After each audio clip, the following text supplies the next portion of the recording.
Dalam romantisme sejarah Rusia dan Ukraina, mereka memiliki dongeng yang sama berasal dari kaum East Slavic atau Slavik Timur yang menyatukan Ukraina modern saat ini dengan Rusia di bawah negara Kievan Rus di abad pertengahan yang membuat bahasa serta budaya kedua negara ini memiliki kemiripan karena akar budaya yang sama termasuk agama mayoritas di Ukraina dan Rusia yaitu Kristen Ortodok. Berdasarkan sejarah ini kita mengupas kisah Zelensky di awal dan apa strateginya melawan Rusia saat ini. Apakah efektif atau salah kalkulasi? Yang jelas strateginya sejauh ini adalah abai terhadap persiapan Rusia dan membuat warga Ukraina meninggal ribuan karena keputusannya tersebut. Agaknya strategi Zelensky kemudian hanyalah diplomasi. Ukraina mencari hak hidup sementara Rusia mencari hak politik. Karena tidak simbang, ya tidak ada yang namanya negosiasi antara Rusia dan Ukraina. Beda platform, beda niat. Jadi apa yang Zelensky punya opsinya? Yang jelas juga dia masih bertaruh akan dukungan dunia, akan dukungan dari luar, dari pihak barat tentunya.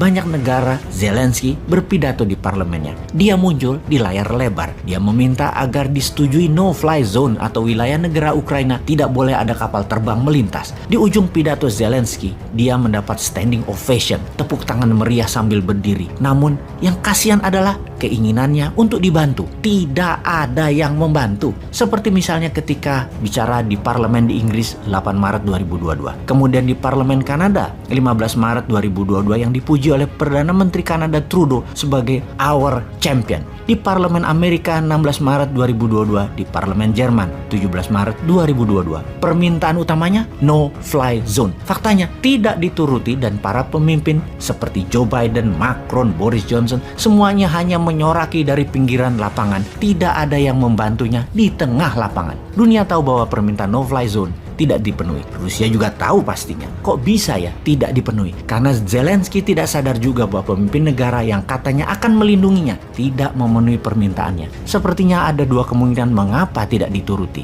Nomor satu adalah secara politik dunia, Zelensky kurang berpengalaman. Dia tidak paham NATO dan tidak paham maunya pemimpin sekutu barat. Walaupun dalam pidatonya dia menunjukkan kekejaman Rusia menyerang penduduk sipil, diharapkan memancing sisi kemanusiaan para anggota parlemen di negara barat dan negara pemimpin sekutu tersebut. Ternyata di mata politikus semua rasa kemanusiaan itu tidak ada. Kemungkinan kedua adalah ketidaktahuan Zelensky terhadap Rusia dan pengaruh Rusia terhadap sekutu barat. Yang kalau permintaan Zelensky dituruti sekutu barat, ambiar itu Eropa barat. Seperti gas Eropa barat jadi nol dan harga minyak dunia jadi $150 per barel. Dengan itu semua, apakah sebaiknya Zelensky menyerah kepada maunya Rusia? Mungkin membuat hal ini, membuat Ukraina lebih baik. Kita lihat apa maunya Putin pada Desember 2021, yaitu Ukraina netral terhadap NATO, menyetop ekspansi NATO ke arah timur, dan meminta NATO mengurangi senjata-senjata di negara Eropa Timur, di mana Joe Biden menolak mentah permintaan Putin itu. Maret 2022, permintaan Putin menjadi 1.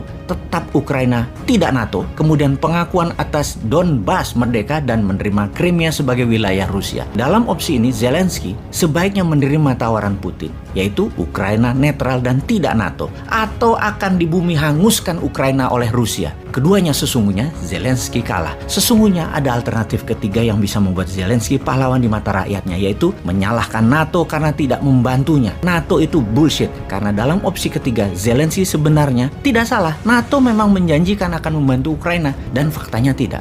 Sungguh, ketika diperlukan, NATO tidak bertindak apa-apa. Jadi sebaiknya ikuti maunya Rusia. Ukraina netral tidak join NATO, Zelensky menyerah. Presiden baru Ukraina dipilih yang taat pada Moskow. Atau tetap Zelensky namun taat pada Moskow. Rusia maunya satu, tetap berperang sampai Zelensky kalah baru bicara politik. Jadi perang diutamakan baru politik. Dari fakta ini semua agaknya Zelensky salah kalkulasi. Terlalu naif melihat geopolitik dunia dan karena itu hilang bisa negaranya. Sebuah pelajaran bernegara yang berharga bagi kita. Pelajaran kenaifan bernegara kelas dunia yang diabaikan bisa menjadikan sebuah negara tidak berdaulat. Untuk itu, semoga Indonesia paham.